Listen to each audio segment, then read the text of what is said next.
Okay, as it's five minutes in, I think it's only fair for those of you that were here at 6 that we do begin. So welcome everyone.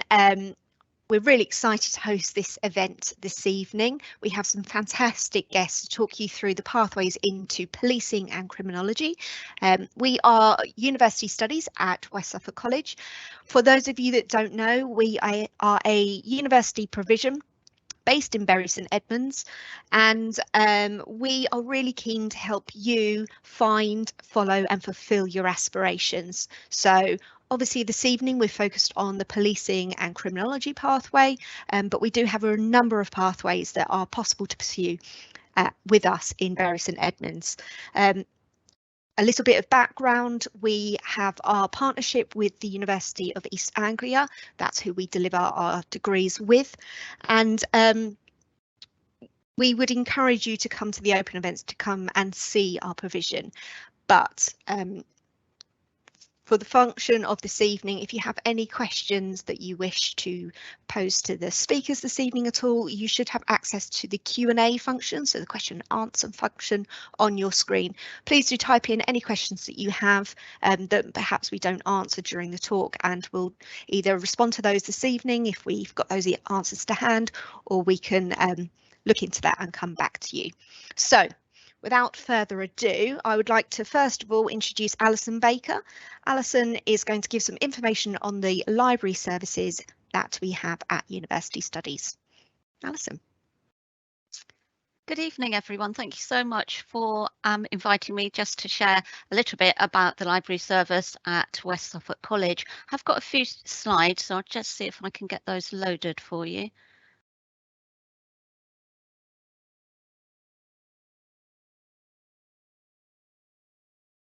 And hopefully you can all see that. Yeah, brilliant.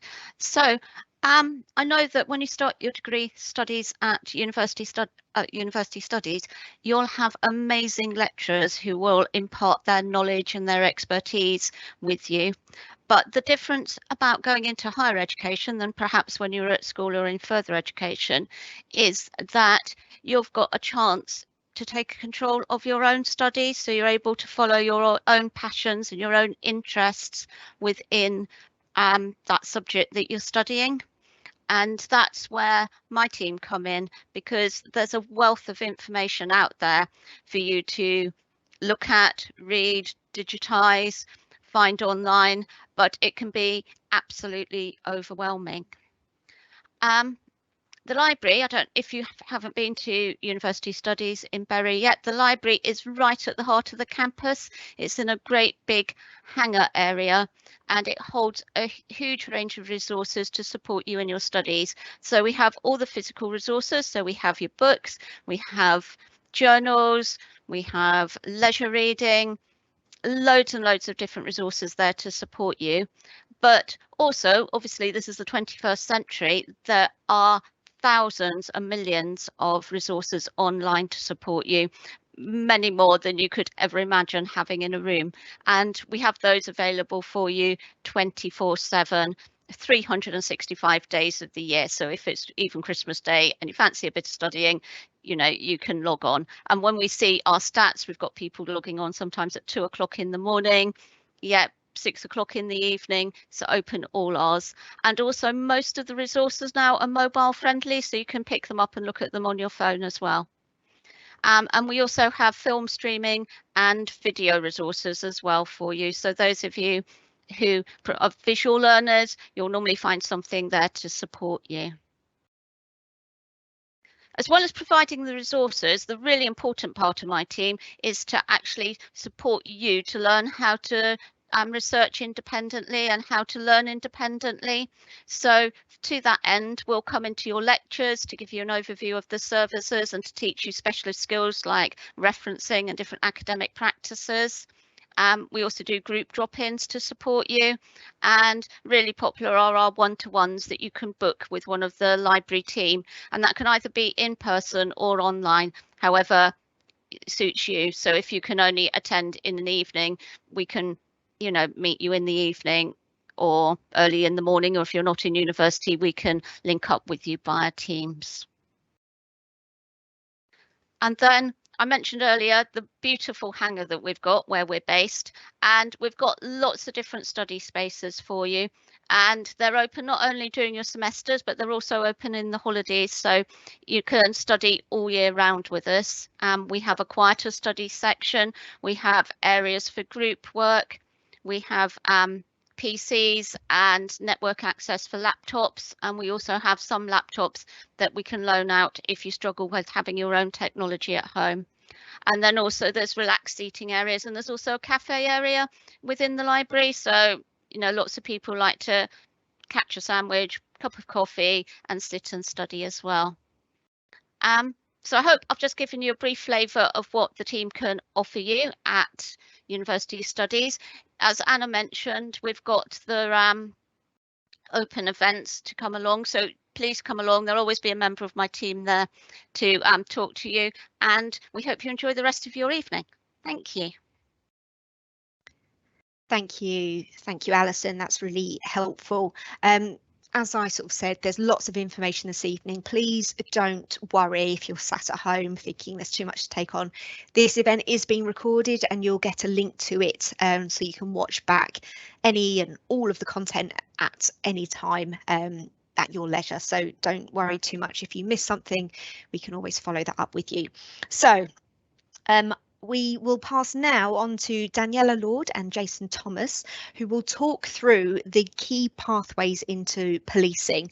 Things have changed in recent years, so it's really important that you are getting the correct and most up-to-date information. So without further ado, Daniela, please take it away. Thank you, Anna, and hello everyone. Thank you so much for joining us this evening. You're probably going to be very sick of my voice by the end of today's session because we've got a lot of information to cover. But if, as we go through the presentation, you have any questions at all, please do use the chat function on your screen, and I will hopefully be able to answer those either as we go through the presentation or afterwards, after we do a little Q&A at the end. So, hello, thank you so much for inviting us along this evening. My name is Daniela Lord and I am the Positive Action Recruitment Advisor for Suffolk Constabulary. So my role is all around diversity and inclusion of the police force. I'm a sub-team of the recruitment team and I'm a police member of staff. So although today I am going to be talking about the main entry routes to becoming a police constable, we do have so many other roles within the force that don't require the same level of training that I'm going to go through today. And we basically cover every job you imagine in a big organisation. So if you still want to work in policing, but maybe not in a uniformed officer role, please do pop in the comments and I can address those at the end. We are also lucky enough to have DC Jason Thomas on the call with us as well, and Jason is part of the mobilisation team, so he was actually involved in writing our new training programmes. So it's a really great opportunity. Thank you to Jason for taking the time out of your busy day to spend the evening with us. And if anyone has any questions about what the training entails, the qualification that you'll do attached to the training, Jason will hopefully be on hand to answer those questions. And he's the one that has all the cool stories because he's been a police officer for many years, works as a detective as well. So yeah, hopefully between us we can answer everything you want to know about policing. So I'm going to cover the presentation first, and then afterwards I will pass over to Jason to talk a little bit about his experience in the job as an officer in Suffolk. So I'm going to run through what it takes to be a police constable. I'll talk a little bit about the changes in qualifications and why that came about. The code of ethics, which is something that underpins policing in the UK. But most importantly, I'm going to run through our new police education qualification frameworks. So this has been set out UK-wide to upskill police officers, and I'll talk to you a little bit about the entry routes. So which options are available to you after you finish your courses, either at college or after you study a degree. I'll talk a bit about the recruitment process. I will mention staff-based roles and then we'll do a Q&A at the end.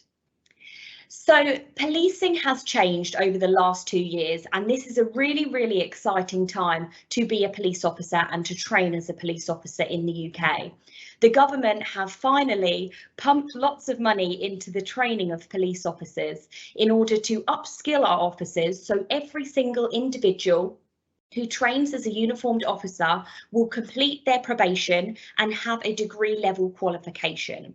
So there are a variety of different entry routes that you can come in on. You don't need a degree to be a police officer. We do have a training programme that you can do attached to that. Equally, we have 2 other training routes which are perfectly designed if you already hold a degree qualification. So because of the type of job you would do as an officer, you work alongside so many other professions. It's not a job that you do on your own. You would work alongside law professionals. You'd work very, very closely with the NHS, social workers, support workers, and all of those individuals need degrees to do that job. What they want to do with this new qualification framework is standardise the police training. So what your training would be involved with is a variety of different operational training as well as the academic learning.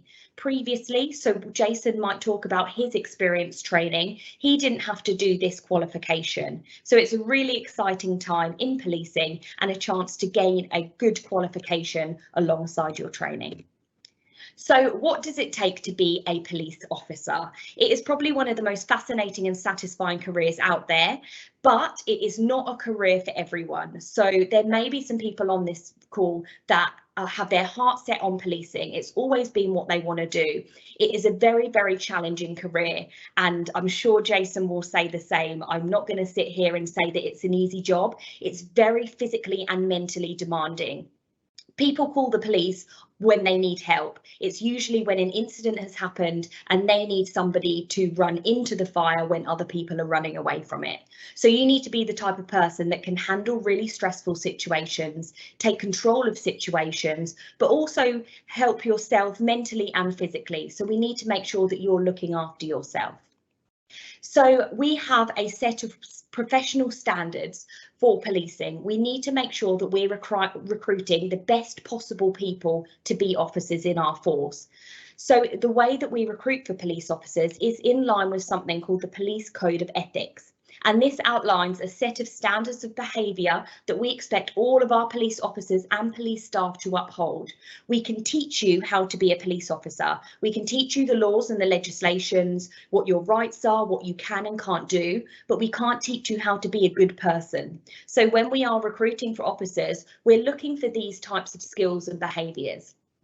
When we will test you throughout the recruitment process, we're looking for people who are open, act with honesty and integrity in all situations. So if you're someone who is quite truthful and trustworthy, you always do the right thing even when nobody is looking, then maybe the role of a police officer is something that you could really excel in.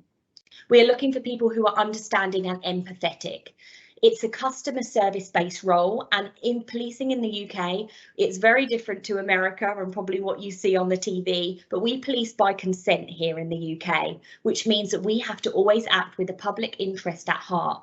You need to put the people first in every single situation and treat every single person with respect, regardless of whether you think that person has done a really horrific crime, whether they're a victim of crime, a suspect. You have to treat everybody exactly the same. We're looking for people who can act fairly and objectively.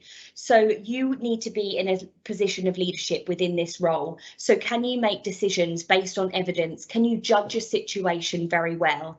And are you able to have open and transparent decision making and open and honest conversations with people from all different ages, different backgrounds, every person you might meet in your role? We're also looking for people to take ownership of their actions. We're only human. Sometimes people do make mistakes, but our officers do have to own up to those if a mistake was to happen. So in terms of the training routes, I brushed on these slightly, but I will be going into these in a lot more detail over the next few slides.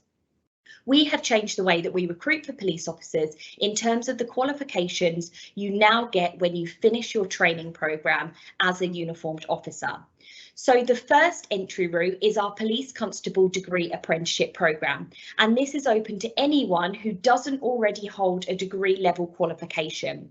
So this could be ideal for somebody who has left sixth form or college. You might be on one of the public service courses, that is the level 3 public service course at West Suffolk College as an example. If you don't want to go to a university setting, but you might want to come straight into work, you would be looking at joining us on our Police Constable Degree Apprenticeship programme. This is a 3-year training programme. We will pay you to do your degree, and you would come and study with us at our headquarters. If you apply to Suffolk Constabulary, all of our training is done over at Martlesham headquarters, and we do have accommodation that you can stay in if you do live a little bit further away. So with our Police Constable Degree Apprenticeship programme, you would train on the job to be a uniformed officer, and then alongside that you would be studying a 3-year degree in professional policing practice. Anglia Ruskin universities are the provider of our degree programme, but all of our training is done in-house. So it's a very different experience to if you were to go to university first. You don't get that same university experience. It is tough. You're doing the job of a full-time officer as well as studying a degree alongside it. But it's a really great opportunity to get straight into work if that's something you're interested in.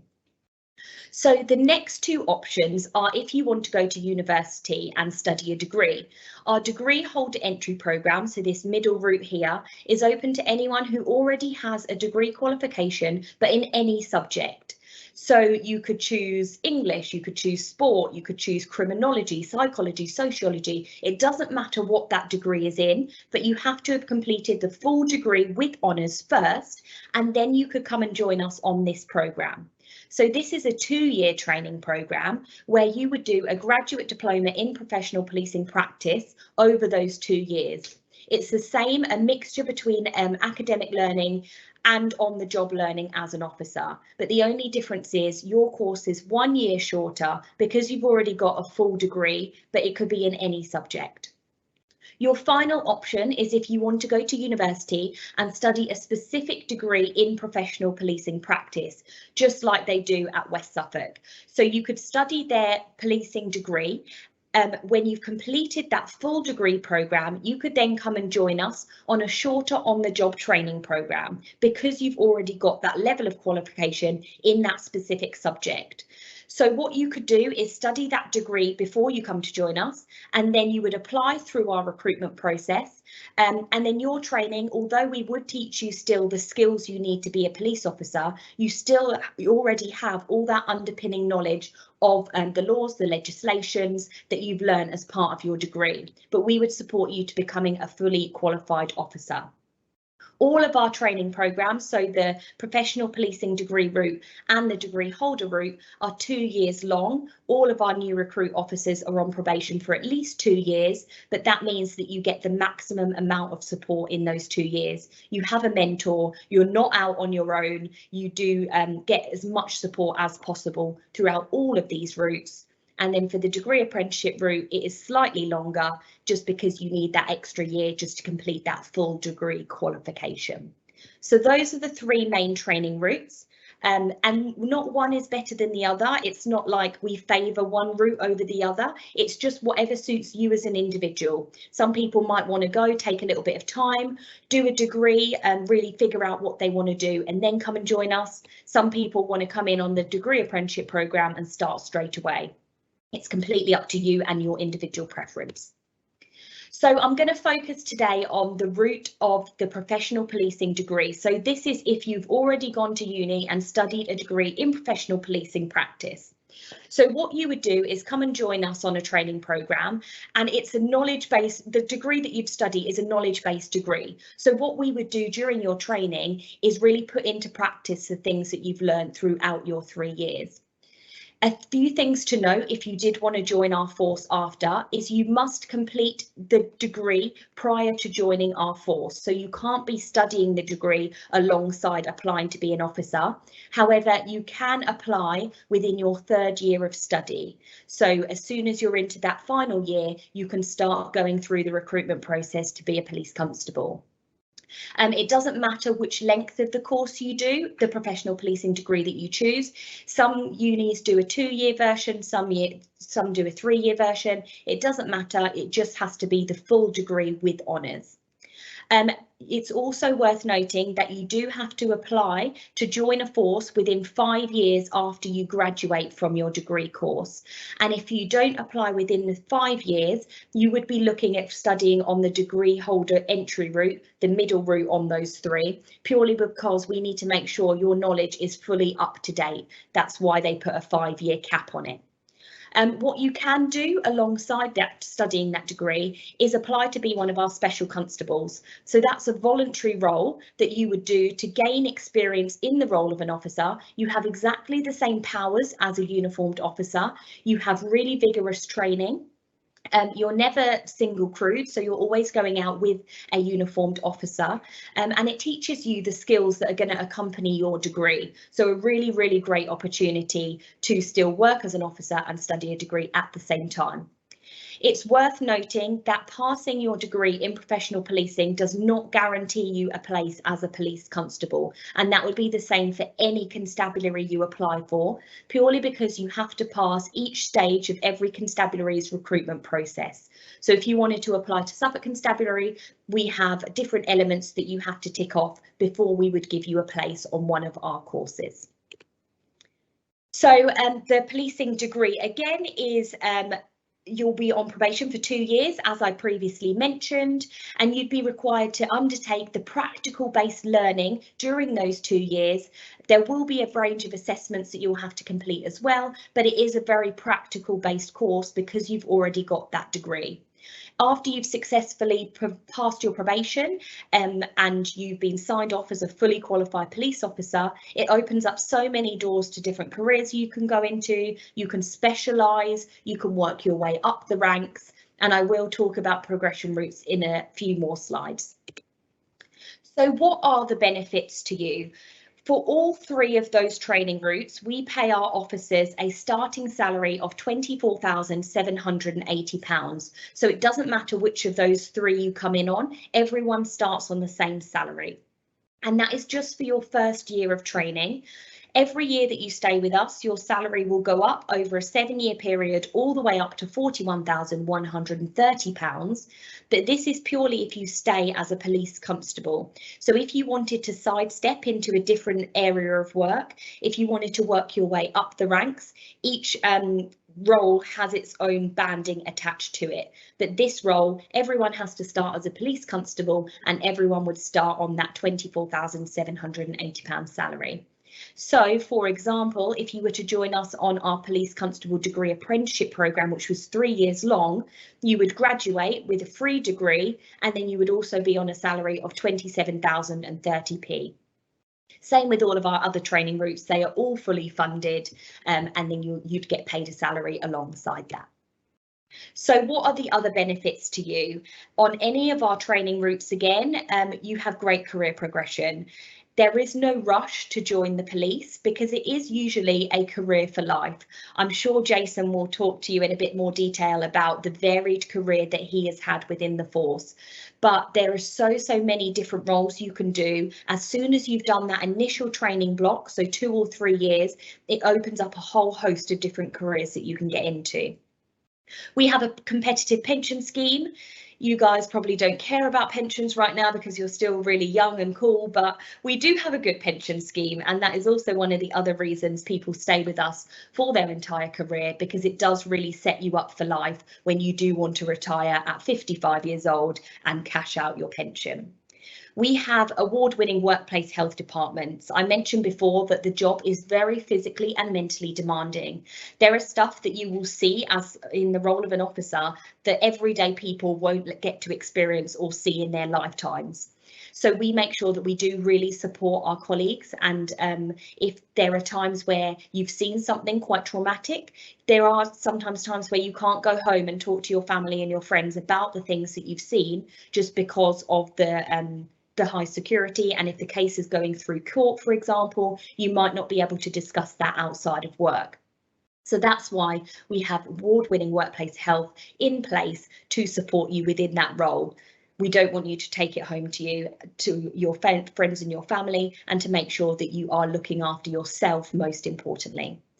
We have a variety of different staff support networks as well. So myself and Jason are both part of the Suffolk Ethnic Police Association. We have an LGBT+ network. We have a Women in Policing network. We have a Disabilities and Carers network. We have a Muslim society, we have a Christian society, we have a pagan society. There are so many different groups that you can join, and we also have sports and social clubs as well. So we do class ourselves as being a family-based force, because we try and include everyone in all different aspects of their life and throughout their career. With all of those 3 training routes, you do get holiday days, so you can take those time off. It will be really stressful during your training time. There'll be a lot of information to learn, but you do get paid holiday as well. So during your probation, you'd get 22 days leave a year, and then the longer you stay with us, the more holiday days you get off. It's also worth noting that during your initial training, you would be working the shift pattern of 2 days on a 2 days early shifts, followed by 2 days mid to late shifts, and then 2 night shifts. So 6 days on, followed by 4 consecutive days off. And that's the shift pattern of a response officer, which you will need to do for your training period, whether that's 2 years or 3 years long. So 6 days on, followed by 4 days off, 2 early shifts, 2 mid to late shifts, and then 2 night shifts.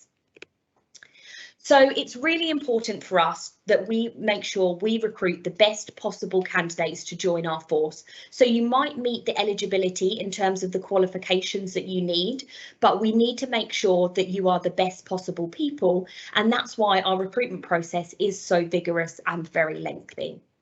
So there are a few things we need in order for you to start your application. The first is you have to be between 17 and 57 years of age. So again, there is absolutely no rush to coming to join us, because it's open all the way up to 57 years old. Another thing you have to have upon application is a full manual driver's licence.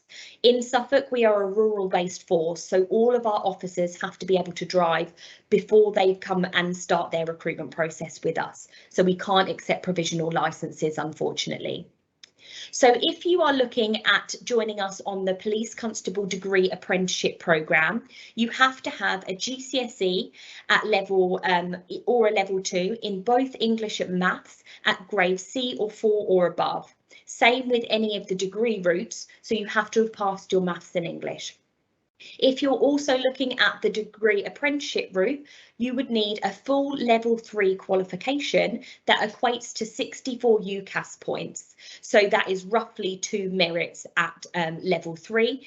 Or if you go to sixth form and you're studying A-levels at the moment, we look for you to have at least 2 A-levels. It doesn't matter what subjects with any of those, it's just having that level of qualification. So for the degree apprenticeship programme, you need a level 2 or GCSEs in Maths and English, and then you need a level 3 qualification or 2 A-levels. For either of the middle 2 routes, so the middle one or the degree in professional policing, you have to have a full level 6 qualification with honours. For the DHEP, it doesn't matter what subjects you study for those, and for the degree in professional policing, it has to be the full degree with honours. You do have to be a UK citizen or have the legal rights to enter or leave to remain in the UK or have lived here for the last 3 years. And that is purely down to the vetting checks and the background security checks that we have to do upon you throughout the recruitment process. And it's a little bit harder for us to obtain that information if you haven't lived in the UK for the last 3 years. A few other things we will check throughout the recruitment process is any tattoos you have. If you have tattoos on your hands, your lower arms, your face or your neck, you will have to take photos of those, send them in as part of your application. And if they are not acceptable, so if they're seen as discriminatory, offensive or provocative, we will ask you to get those either lasered off or removed in order to be accepted. We will check medical conditions throughout the recruitment process, and if you have any reasonable adjustments that need to be added, so you might need some support throughout the recruitment process, we can add those in and we can make sure that you have any reasonable adjustments added to your training as well when you're in the force. Another thing we do is very vigorous background security checks. So we advise that you disclose everything possible to us because we have access to everything possible. So if you have had a caution, a conviction, if you've got a criminal record, anything you can think of, put it on your application form, because if we find out something that you haven't disclosed, you'll automatically be disqualified based on integrity, which was one of the principles I spoke about earlier. So what could your career look like? So after you have successfully passed your probation, you can then apply to work in a variety of different roles. Here is just a few of them. So one department you could work in is our community policing teams. So this could involve our neighbourhood policing. It could be our community engagement team, our schools liaison officers. Response officers is the one that you would start on, or you might want to specialise and police the roads. There are so many different little teams that you can work in as part of our community team. You might want to sidestep into the role of a detective, and I'm sure Jason will talk to you a little bit about this because he is a current detective. So what you can do is work in one of our intelligence or our investigative departments. So if you wanted to train as a detective, it would be an additional qualification that you would do after your training, and you could either work in CID or our safeguarding unit, and there's loads of specialist teams in there as well, and we also have our murder investigation team. Within our intelligence, we have our covert operations, so our undercover police officers. They do all the really cool stuff that I don't even know half of what they do because it's top secret. They have a surveillance team as well, and there's so many things that you can do in communications, data, investigating, that is all a little bit more behind the scenes. We also have our operational support roles. So there are roles that you can do within the police that aren't a standalone job. So for example, a police diver or a football spotter, you can do that as an add-on to your job as a response officer. So during the day, you might be part of the neighbourhood policing team, but then you might have done an additional course to do your negotiators training, for example. You might have done your taser training, so you're a taser trained officer, and then you're pulled into more specialist operations, and your salary will go up accordingly.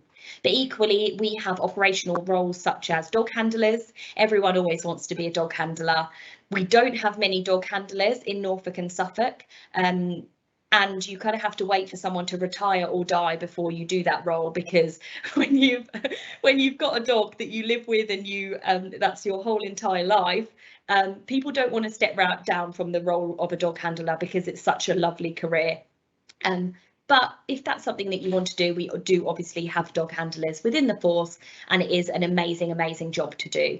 We have mounted police officers over in Norfolk. So if anyone is a horse rider, mounted police officers in Norfolk outside of London is the only force. So Norfolk and London are the only two forces that have mounted officers, and that's because they have the royal family over in Norfolk that we have to police on horseback.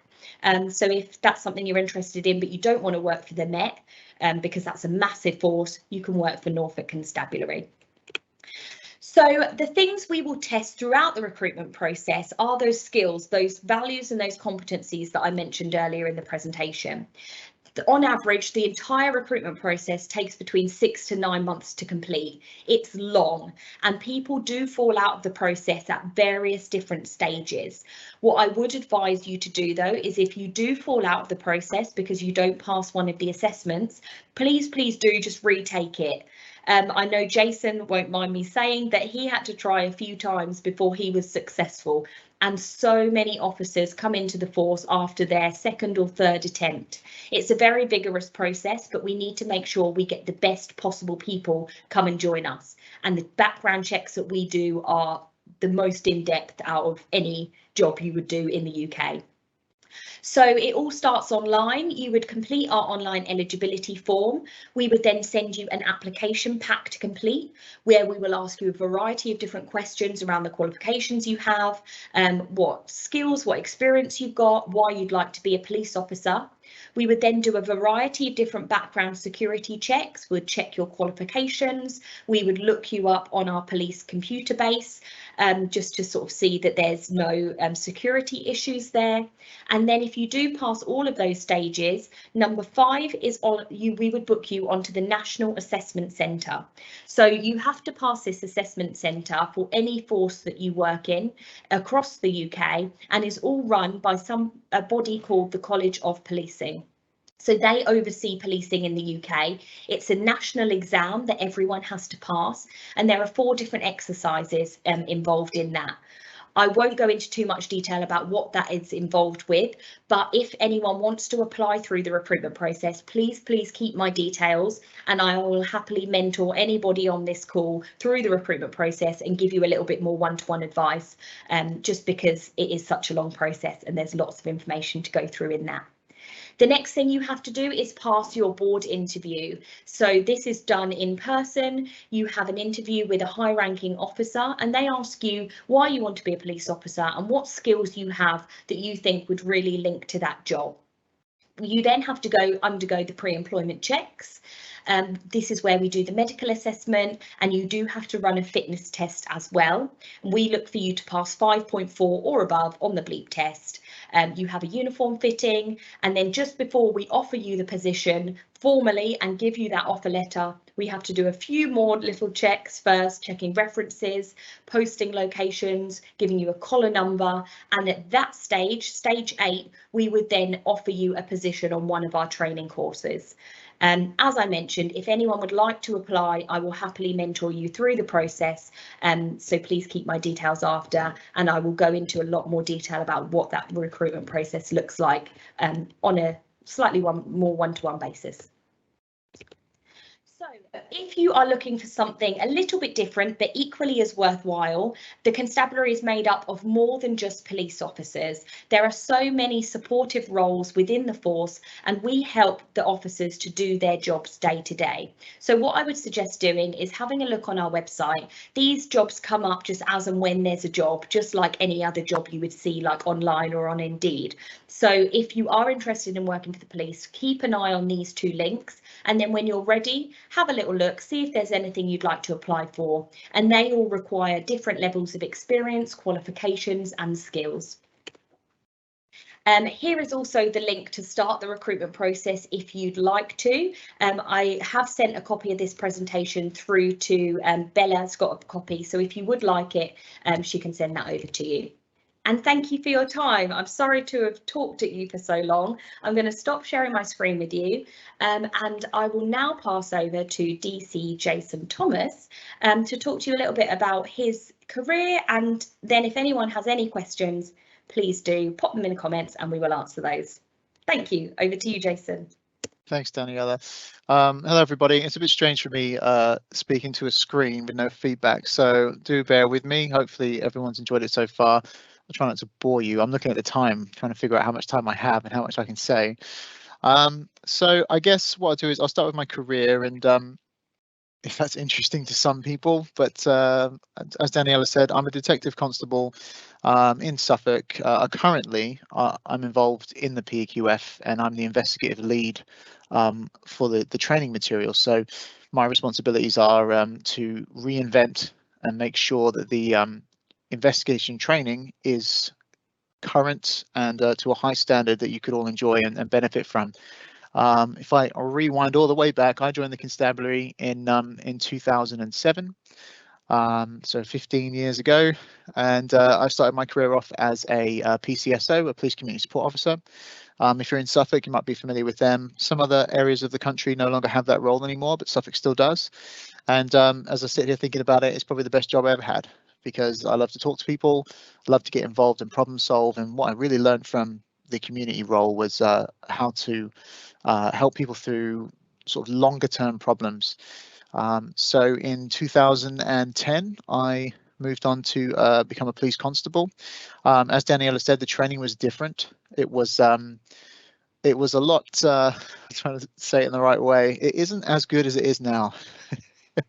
And that's not just because I've been involved, but what the newer officer will get from this training is not only the on-the-job practical learning, which you'd expect from police officers, so your safety training and your rank and file, and all the skills that you think police officers should have, but you're also getting that academic side as well through whichever way you choose to join the police now. And having that knowledge is really beneficial, because most of policing is mostly made up of emotional intelligence, but it'd be really helpful if you also know what you're doing. I think the public would appreciate that, and it would make your job a lot easier too. So I did the response role for 7 or 8 years, during which, and I'll try to cram it into a few minutes, everything from learning in my probation, just like you may be doing if you join us, to tutoring new officers. If you joined us, you'd have a tutor and a mentor as well. Doing acting sergeant duties. I specialised as a specially trained unit for violent crime, so I'm a taser officer. Learned about decision making in more of a dynamic sense there.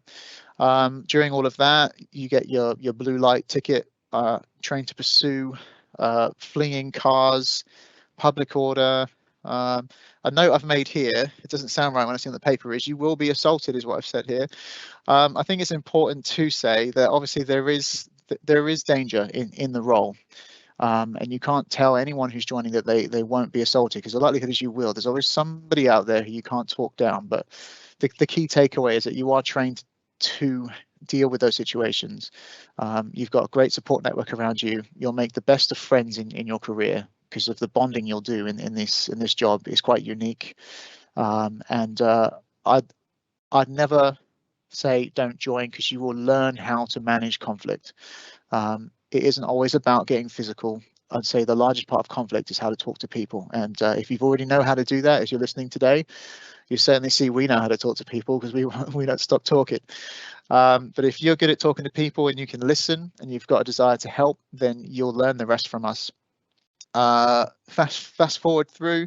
I've passed the sergeant's exam. Hopefully next time I speak to everyone, I might actually be a sergeant, as I've got my interview coming up shortly. Mental health, I've made a note here, but I think I might have to leave that one out for now. But what I will say is, just expand on what Daniela has said, is that there's great support internally, which I've used personally. All my colleagues have it. It's 24/7, it's available, and there's been real changes in the last few years with mental health. It's no longer something that is behind the scenes. It's very at the front, with supervisors being present and mindful of it, and we all help each other, and there's things in place to help you. In 2017, I started my trainee investigator program, which is what you do to join CID. As Daniela said, it's kind of like doing your probation again. There is a law exam you have to pass. There's various courses and evidence you need to gather. So I got into CID then. I've then specialised once again and become a specialist child abuse and sexual offences investigator in 2019, which I still hold to this day when I'm not doing this current role. I think that's a bit of a whistle-stop tour for that. Now, in a couple of minutes, PEQF, some other things about it. 22 weeks at our training school. Just to clarify a bit earlier that I thought maybe just needed clarifying is that during your initial training, you don't need to worry about that 2 days on days, 2 late, 2 nights. It would be Monday through Friday at the training school, and there is an opportunity and facilities available for you to live in while you do that and go home at the weekends, etc. There's a bit of flexibility there. The week of leave is built in the middle and at the end of that, so it's kind of 24 weeks, if that makes sense. When you finish your 22 weeks with us, you'll be paired up with a qualified tutor for a period of time that's escaped my mind. I think it's 2 or 3 months now. So you'll be paired up, double crewed, with someone to help you grow and look after you, and then eventually by the end of that you'll be leading them. Then you'll be independent patrol with your team, still supported, and after about a year on this current program that you're looking at, you can then have an opportunity to decide what you like and what you want to do. If you think being a detective is interesting, there's an opportunity. If roads policing, dogs, traffic, and there's so many areas, we don't even have time. But if anyone wants to talk more about it, I'm sure that you can get hold of my details. If anyone is interested in a bit more of a detailed talk, because I could fill an entire hour alone. I've just kind of crammed an hour into 10 minutes there. Just to finish off with the PQF, the the training that you're doing and this whole change in policing is really probably the most significant one that I've seen during my own career. And the kind of skills that you will learn, you will very quickly find that those who are joining the organization through these programs will have such knowledge and experience that they could well be leading the police force in a few years to come. So it's an exciting time to join, and I hope if that sounds interesting at all, and if anyone's got the drive to do it, that you would give it a go. And as Daniela said, don't be afraid of any failure. It took me 3 attempts to get in, and I just find that's part of your learning journey. As long as you find out what you can do better and keep learning all the time, then you'll find success. And I wish that success to you all. Thank you so much, Jason. That's really useful, and it's really nice to have that insight from somebody that's actually gone through the process. We've had a question in the chat which we are actually going to answer in regards to post 16 options. That's coming up very shortly. But just to clarify for anyone watching at home, I am going to go through exactly what courses are available at US that will enable you to pursue this pathway. But now we will pass on to Lisa. Lisa's going to talk about the student support that's available at University Studies at West Suffolk College. So Lisa, over to you. Hi, I'm Lisa Hunt. I'm the Head of Student Success at University Studies, and under that role comes the student support and the student experience whilst you're on the course. So the supportive student experience is a key feature of our offer to students. We like to make sure that we're providing as much support as possible for you whilst you're on the course, and that you have quite an individualised experience with us. As you have smaller student groups, we're able to provide that additional support for you. Regardless of your situation, programme or mode of study, we make sure that you have equitable access to support.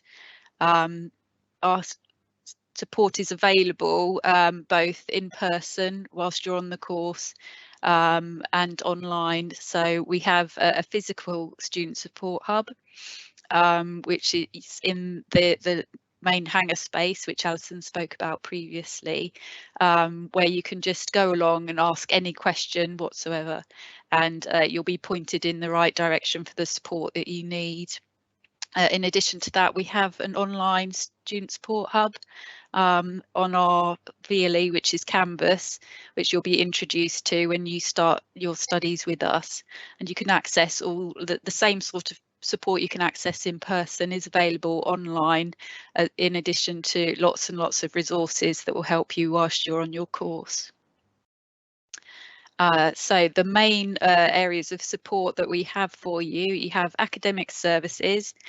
They will deal with any questions that you have about the administration of your course, and there'll be the people on the desk to answer your initial questions. So you can ask them anything at all from about timetable information, access to rooms, policies and procedures, which I'm afraid you will need to become aware of whilst you're on the course, that will help you to do the best in your studies and if you need any assistance. This year we've reintroduced the personal academic tutor role. This is really important as it's a member of the academic team which are allocated at the beginning of the course, and their job is to talk to you about your performance on the course as a whole, and let you think about how you're doing on the course, and give you strategies for improving your performance. So if you're getting all the same grades all of the time, then they will let you know how you can improve your performance on individual modules, as well as improving the classification that you're heading towards. We also have a personal progress tutor. This is more for pastoral support. So if you're having any problems with relationships, mental health, or bullying or anything at all, then you can pop along to our personal progress tutor to have a word with them, and they'll be able to help you out with that and give you the support that you need. They can also advise you on funding and bursaries, which we do have in place so that we can help you financially through your course. There's also a hardship fund, so if you do run into troubles at all, then you can provide us with some additional information. We'll be able to see whether we can provide you with some additional funds to make sure that you can continue on the course. We also have an academic support advisor. Their role is to help you with your skills in writing on the course, your time management, helping you with workshops in your course sessions online, and sometimes we'll provide one-to-one support for you. The Learning Services team is also there, so the library services, Alison and her team are there available for you, as she said, and they're able to help you with referencing, which is a big part of your academic writing that you may need support with, but they're there for you throughout the course. We also have a strong careers team and work placement officers. So whilst you're on the course, you can start to think about what it is you want to do following the course, and give you some advice on how to develop your skills in order to get into employment. Our inclusive learning support team will be there to help anyone with any special educational needs. So if you do have any additional needs, you may be able to get some support from the Disabled Students Allowance, and they'll be able to help you with that application. They can assess your needs and see what additional support we need to put in place for you, and that will be provided for you. If you have any reasonable adjustments, then they can make sure that those are put in place for you to support you to make sure you can complete the course.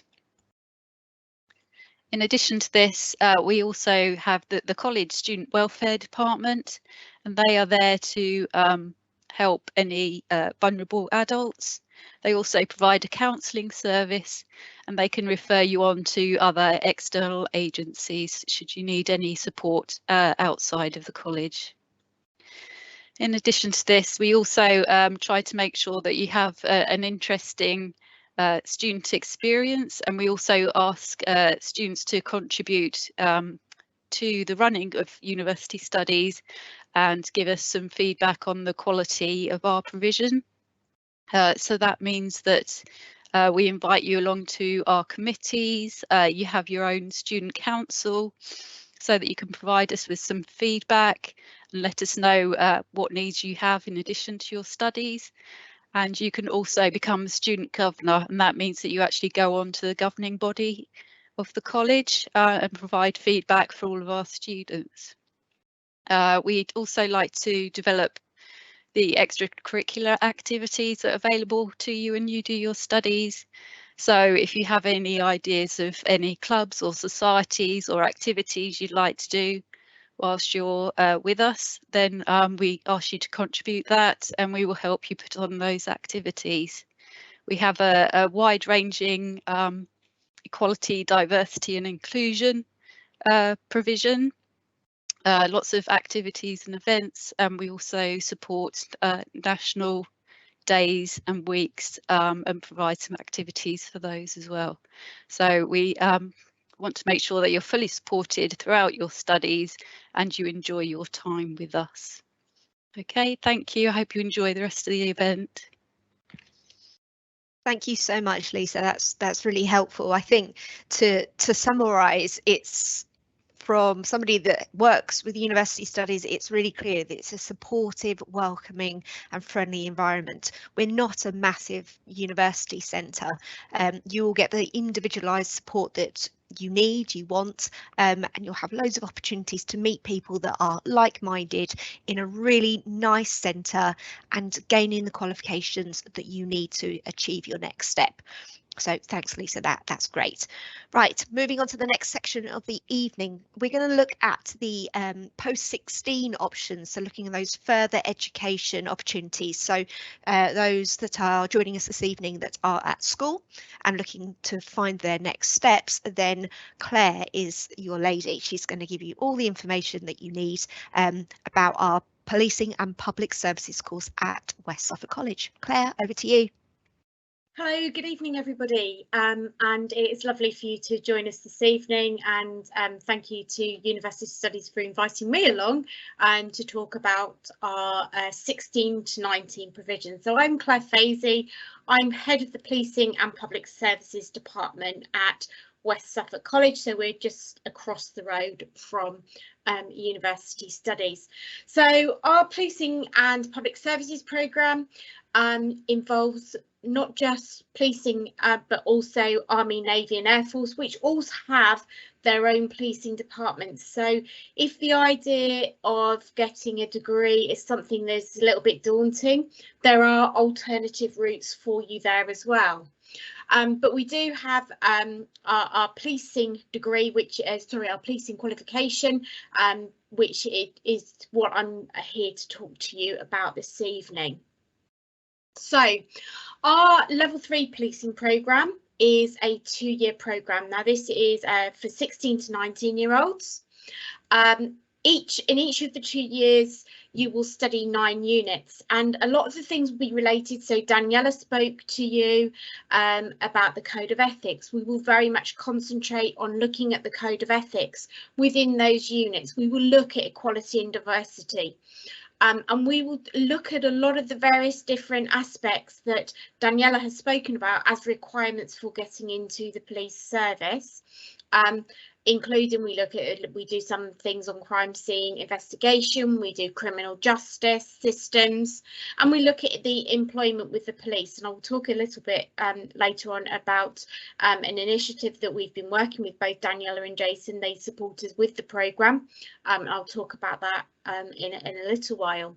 So our programme, as I said, is 2 years long to get the level 3 qualification that is required, and the UCAS points that is required to join the police. So you would need to get a merit from the 2 years to get the 64 UCAS points that Daniela has mentioned to get onto the pre-policing degree course.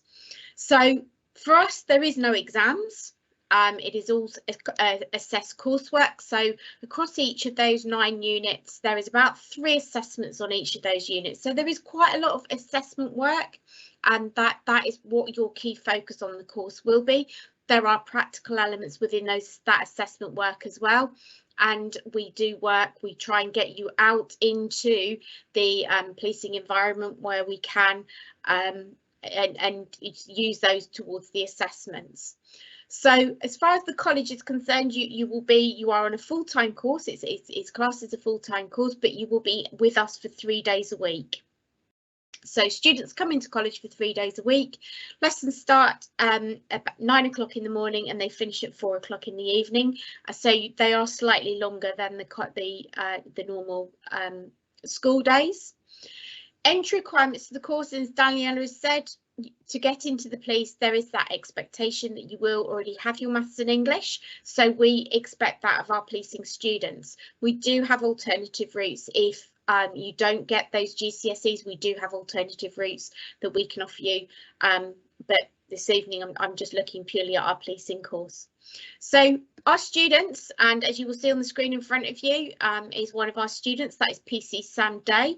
He is one of our ex-public service students. He was with the college and he completed his 2 years in the Uniform Public Services course, and he has now been with Suffolk Police for 2 years now. So Sam started with us and progressed into policing. He went straight in because at that time you didn't need to go through the degree programme. So some of our students do go straight into the police, but a lot of them will look at going to university, or we have our own university option, which is what we're here to talk about this evening. So part of our course also requires you to have work-related experience. So in addition to your 3 days at college, you will also be expected to complete a minimum of 40 hours of work-related experience. It's work-related experience that you choose, but we do try to encourage you to look at skills that are going to help you and things that you can put on your CV to get into the police. And it is your responsibility to find those 40 hours. So we're only asking you to do roughly an hour a week of work experience. And we have a work placement officer who supports with that as well. And some of the examples there of things that we've done of work experience. So the students that you can see on your screen at the moment, that was part of the Bury St Edmunds Christmas Fair. So they stewarded at the Christmas Fair, working alongside the stewards and the police as well. We also have other events, so look at life courses with the RAF, and we try to get students involved in stewarding in any local event where they might be doing related roles that might be related to policing.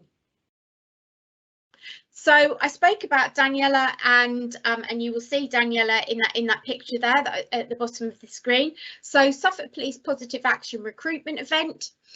This is going to be happening in college, so Jason will be coming along to that event as well. This will be happening in college in a few weeks' time for our current Year 1 policing students. It's a 3-day event, so organised mostly by Daniela and her colleagues at Suffolk Police, and they will be coming in and they will be talking, as Jason has just gone through the various different roles within policing, and they will talk the students through that recruitment process for police. So this will be our Year 1 students, so that they are then going to be, this time next year, they will then be ready to make their decisions as to which route they would like to go down. We do have an open event coming up at West Suffolk College, so this is on the further education site on the 23rd of June. So we will be doing that event in the sort of twilight hours on the 23rd of June. This event is really targeted to our Year 11s. So if you would like to come along and find out more about policing and public services and you are a Year 11, please come along on the 23rd of June. We are still accepting applications for the course of September, so please don't think it's too late. If you're not in Year 11 and you're year or about to go into Year 11, then we do have, I've got the dates there of the future open events that we will be having at the college. So our one for the following years, so those of you who are going to Year 11 in September and looking to do policing and public services the following September, then your first opportunity to come and talk to us will be on the 15th of October, and there is a couple of others. They were available on our college website, so please have a look at those. Alternatively, if you want to speak to me, you can get my details through the college as well. So that is me. That is a whistle-stop tour of what we can provide at West Suffolk College for the progression routes for those who want to have a future policing career. So thank you very much for everybody for listening, and I hope that has been informative and answered all the questions. So back over to you, Anna. Thank you so much, Claire. That's really good. So just to do a little recap of where we are.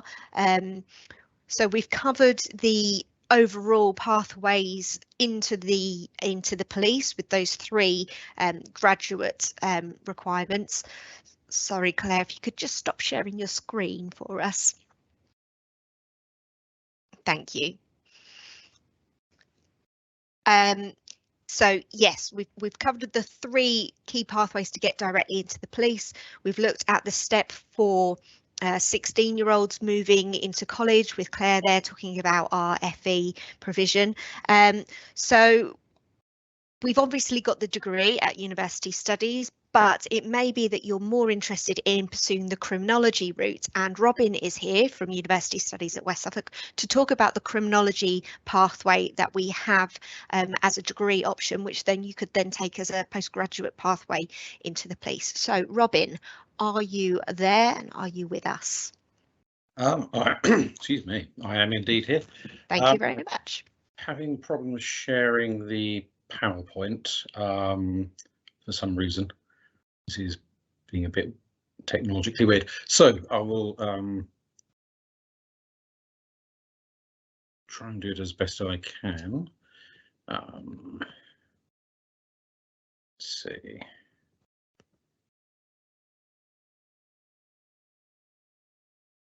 Can you see that now? We can, thank you. Lovely. Right. It's just a little bit slow, this machine. Right.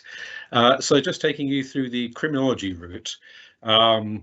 In terms of understanding what we are looking at, criminology is the, as you will have gathered from the title, the study of crime, but it covers quite a wide array of issues. So within the degree route, we look at it from psychological angles, sociological angles, biological angles, to understand, for example, a variety of biological theories look at the underpinnings for violent crime in terms of genetic issues, in terms of weaknesses within brain structure and brain lesion, all the way through to looking at sociological and psychological theories around upbringing, individual choices, people making their own choices to commit crimes and how they weigh up options as to why they consider it a viable option to engage in various forms of criminal activity. As well as looking at the theoretical causations of crime, there is a big focus within criminology in looking at what can be done to reduce crime. It's an eminently practical subject at the end of the day. Tends to divide, at the moment at least, into what's referred to as left realism and right realism, between those who shade more towards left-wing politics, who tend to look at big social factors like poverty as a driver of crime, and investment in areas, community centres, youth clubs, various other activities in which money can be poured into various projects in the hope that it will lift people out of poverty and they'll have less reason to commit crime. Right realism tends to focus on individual choices, lack of personal self-control, breakdown in family structures and so forth, and then recommends methods to invest in families, support them, encourage individual decision making through schools, through religious movements, youth clubs, all sorts of other activities to get people to have a more, shall we say, moral approach to life. So we look at those techniques, and we also look at the research that goes into evaluating them. It's all well and good having a theory, but it's nice to know if there's any evidence to support it. So a fair amount of the criminology route is developing research skills to be able to evaluate and assess various projects when they're put into place, and alongside studying the issue around the reduction of, or prevention indeed, of crime in the first place. Also, once a crime has been committed and someone has been identified as the correct culprit, we'll then look at methods of rehabilitating them, whether that be through prison, through community service, through the imposition of financial penalties, and of course in some countries, as well as Britain historically, we've had much more gruesome forms of punishment inflicted on individuals, and it's assessing which of these various kinds of rehab actually work. So again, back to that research issue. Some of it's very general, crime at large, and some of it is specific to certain types of offences. So for example, sexual offences and drug-related crime tend to have different rehabilitation techniques used for them than shoplifting or carjacking and those sorts of criminal activities. And we place it in the context of understanding the changing notions of what constitutes crime over the historical period. Things that used to be a crime 100 years ago are not necessarily considered criminal anymore. And of course, with new technologies coming along, things that simply weren't possible to do 100 years ago are now viable as crimes. So this morning, to give you a simple example, with a class we were discussing revenge porn, people posting torrid photos of their exes online as a way of getting back at them, which is now a crime, and 100 years ago would have been practically impossible to do, but with the invention of the internet, it's now a possibility for those, for those who are so inclined. Now, if you follow the criminological path, you can do this in conjunction with sociology or in conjunction with psychology. For the foreseeable future, there is not likely to be a standalone criminological module, and for those of you who are interested in the policing degree, there are modules within the policing degree that touch upon criminology itself. But sticking with the criminology route itself, if anyone has questions about the sociology or the psychology combinations, I can address those separately at a later date.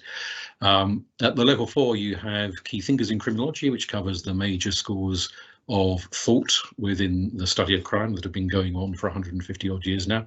Crime in the media looks at the role played by newspapers, television, social media, radio and so forth in shaping what we understand of crime. Often, thankfully, in this country, people have comparatively little experience of crime. It's very rare to become a victim of crime or a witness to crime. And so a lot of people, the closest they ever get to crime is watching Sherlock or Poirot or Inspector Morse or something of that sort on the television. And so they think they know about the reality of crime, but what they know is the media version thereof. And that can in itself be quite influential.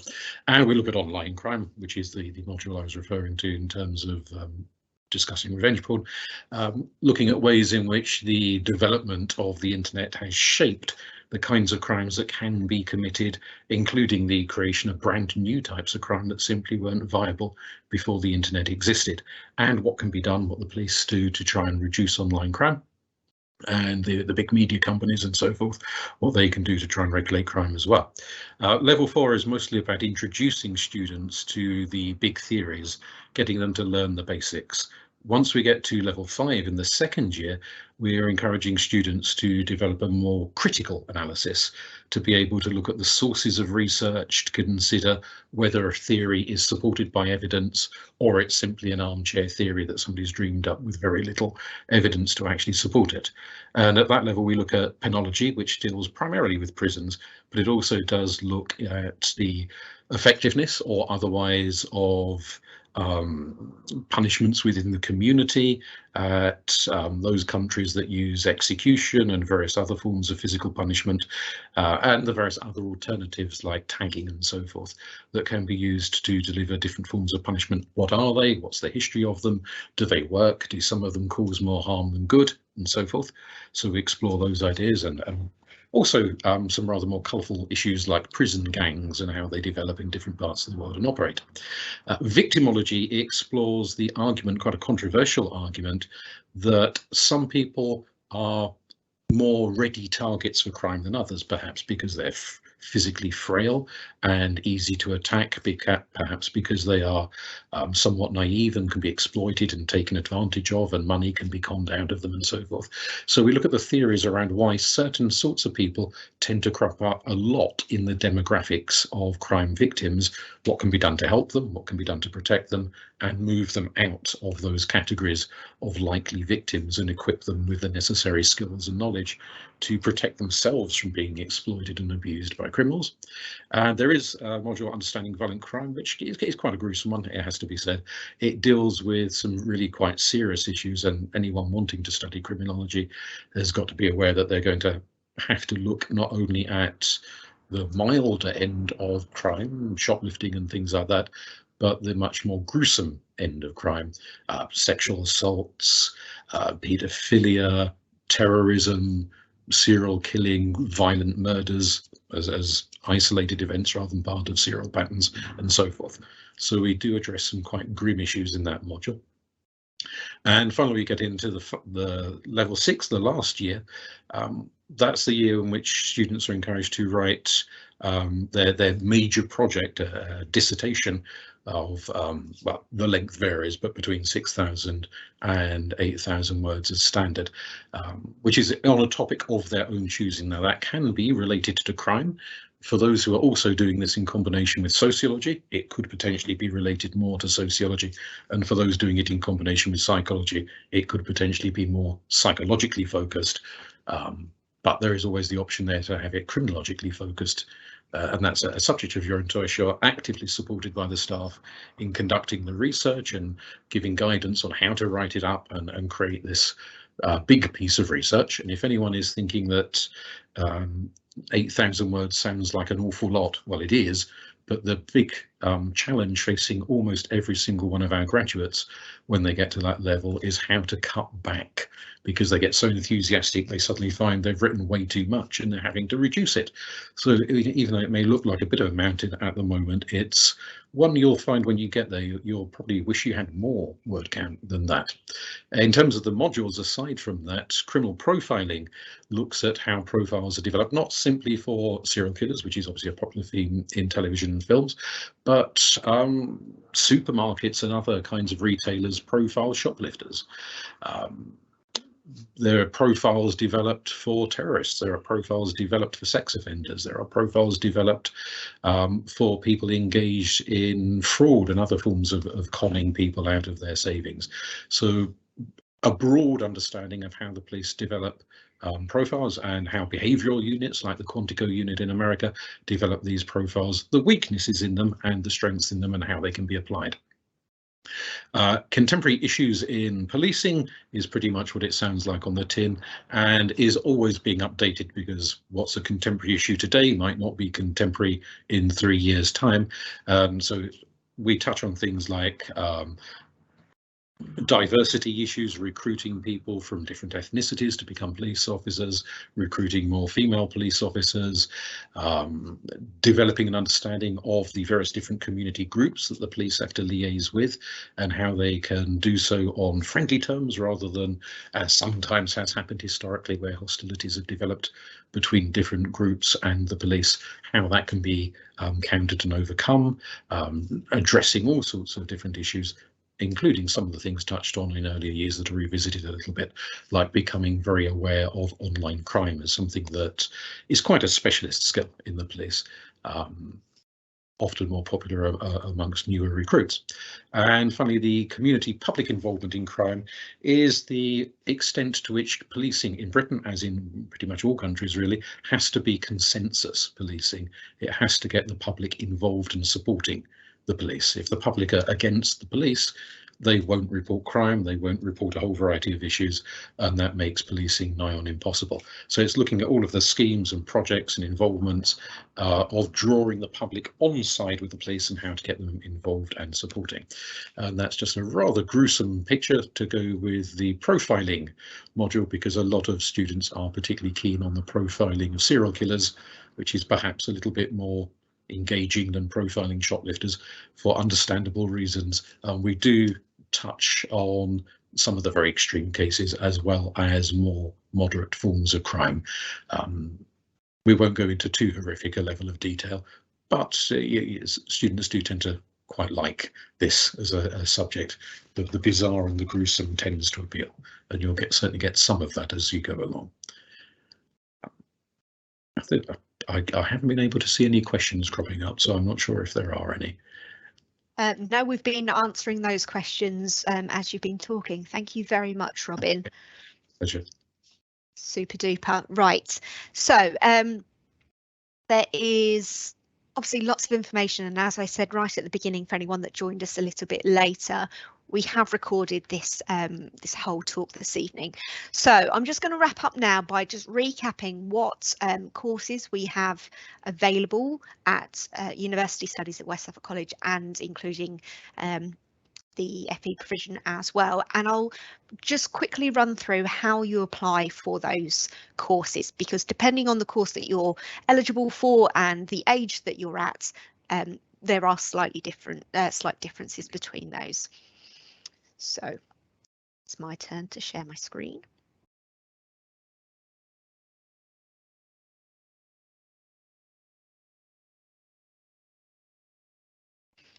So, as I said, the courses and how to apply. So far this evening, what you've heard is about the degrees that we offer, the post-16 or school livers courses, but we also offer some access to HE courses. So if you are aged 19 or over from the beginning of September, then you are able to do an access to HE course if you don't quite meet the entry criteria for the degree programs that we offer. So those courses include Policing and Criminal Justice, which is based at Bury St Edmunds, but we also have a Social Sciences access course, which includes Psychology, Sociology and Criminology at Bury and in Haverhill. So if you are an adult looking to progress your career or change your career, and you're not at the point of being eligible to apply for a degree, then we do have these access courses available. And there's plenty of information available on the website for those. But the degrees at University Studies are predominantly, for the people joining us this evening, will be the interest is the professional policing. as well as the Sociology and Criminology degree, the Psychology and Criminology degree, and we also have a Psychology degree. These courses are all based in Bury St Edmunds. And for those students that are with us in year 11 or maybe year 10, the courses that we offer to you as your next step, you could come and study with us to do policing and public services, which is what Claire was talking about before. Or we also have a psychology and social sciences course at level 3, which could take you on to the degree programme later on. How to apply for those courses. So for the degree studies, you do need to apply via UCAS. UCAS is the central system for all degree applications across the country. For the access to HE courses and the post-16 and school leavers pathways, you apply via our website. So that's the West Suffolk College websites. So I'll go through the degrees in a little bit more detail. For the course content and the structure of our degrees, all of this information is available on our website as well as the entry criteria. And I know that was one of the questions that was in the chat. So please look at the various degrees and look at the entry criteria, look at the grades that we need you to have at level 3 or A level, and look at how those courses are structured so you can see what's included in each year and how you progress your learning. It's really important to know that even though the courses are called full-time education, it's not the same as full-time employment. So full-time education can really be sort of 2 or 3 days a week. So if you are an adult looking to change your career, it may be that you are able to do a full-time degree course whilst maintaining a part-time job. And that's the beauty of studying locally, that you don't have to move away. You can study a really high quality degree right on your doorstep within Suffolk. After you've checked and you're certain that you want to apply to us, then the application that you'll complete, like I said, will be on UCAS, and that is ucas.com, and the landing page for that will look something like this. So first and foremost, you need to register and create an account. Once that's done and you log in, then you'll go through various stages. The first one will look like this on the left hand side, where you'll click start your application. Then I'm suggesting that you click the undergraduate button. And basically this will create your profile and you'll begin to complete your application in various stages, and it will take you through where you are in your application and show you how much of your application you've got complete. One of the main things is obviously to add your choices. So if you're looking to study with us, the university or college name in that box will be West Suffolk College. So if you start typing West Suffolk College, it will suggest it. And then the next box is where you'll type in the name of the course that you're looking for. You don't have to be 100% specific with that. You can type the general area. You can see there I started typing policing, and it suggested the professional policing degree. So this is very much how you are filling in a normal application form as you would do online. It's important to point out that there's a question for all your choices on your application, wherever you might be applying. There's a question that is, will you be living at home while studying? At West Suffolk College, our studies are predominantly for people that live relatively locally, so we don't have accommodation available. So yes, you will be living at home and commuting or travelling in to study with us. So make sure you click yes. Then it's about creating the wider profile of your application. As you'd expect, it's the personal details, the various educational background, employment details that you've got. So if you can just go through, complete the application form with all the information that it requires. Once you complete a section, it will come up as green and ticked. For the entire application to be done and able to be sent, you must have green ticks against every area. One of the last areas that you're likely to do is to complete a personal statement. Now, for anyone that's at college at the moment, I'm sure your college or sixth form will be talking you through how to complete a personal statement and indeed this entire application. But there'll be people that are watching this evening that are not in college at the moment.